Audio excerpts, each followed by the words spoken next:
Respon yang tidak benar ketika kita melakukan kesalahan selalu mencari kambing hitam orang lain, cenderung menuding orang lain. Ketika membuat kesalahan, ia malu untuk mengaku kesalahan, malah melemparkan kesalahan itu kepada orang lain, atau dengan kata lain mencari kambing hitam. Semua didikan pada saat diberikan memang tidak menyenangkan dan menyakitkan. Akan tetapi, sesudah itu akan menghasilkan buah kebenaran yang memberikan damai sejahtera kepada mereka yang dilatih oleh didikan itu. Yang ketiga, respon yang benar ketika kita melakukan kesalahan, yaitu menjaga diri agar tidak jatuh kembali dalam kesalahan yang sama. Ibrani 12 ayat 11. Memang tiap-tiap ganjaran pada waktu ia diberikan tidak mendatangkan sukacita, tetapi duka cita, sakit, perih, luka. Tetapi kemudian ia menghasilkan buah kebenaran yang memberikan damai kepada mereka yang dilatih olehnya. Wow, saya bacakan dalam Ibrani 12 ayat 11 dalam terjemahan Alkitab yang terbuka. Semua didikan pada saat diberikan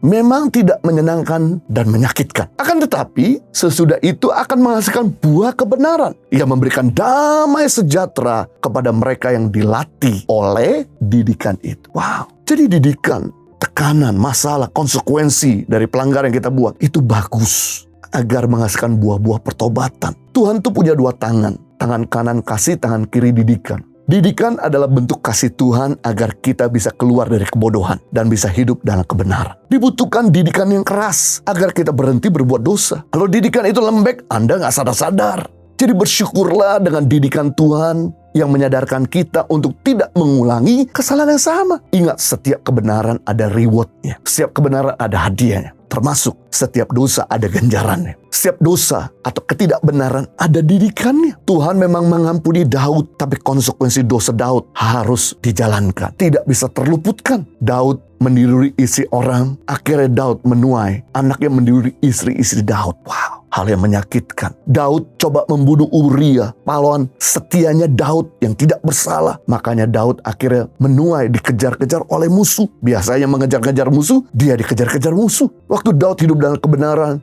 Daud memberikan bantuan sana dan sini. Tapi begitu Daud jatuh dalam dosa, dia minta bantuan sana dan sini. Jadi hidup ini sudah susah. Jangan ditambah susah karena perbuatan bodoh kita. Karena Daud tahu rasanya sakit dari konsekuensi dosa tersebut. Oleh karena anugerah Tuhan, dia tidak pernah mau lagi melakukan dosa yang sama. Harusnya setiap kita yang pernah hidup dalam dosa, mencuri, berzina, bercabul, pornografi, menipu, korupsi, judi, narkoba, malas, dan sebagainya, pasti kita sudah merasakan sakitnya dari buah perbuatan kita. Ingat-ingat agar kita jangan lagi bikin dosa. Hal ini harusnya memotivasi kita untuk berhenti dari buat kesalahan yang sama. Mazmur 19 ayat 9. Dengan apakah seorang muda mempertahankan kelakuannya bersih, yaitu dengan menjaganya sesuai dengan firman Tuhan. Berarti kita bisa hidup bersih. Kita bisa hidup kudus, kita bisa hidup suci, kita bisa hidup benar. Yaitu dengan menjaga sesuai dengan firman Tuhan. Yaitu dengan mengarahkan hati, pikiran, pendengaran, perasaan kita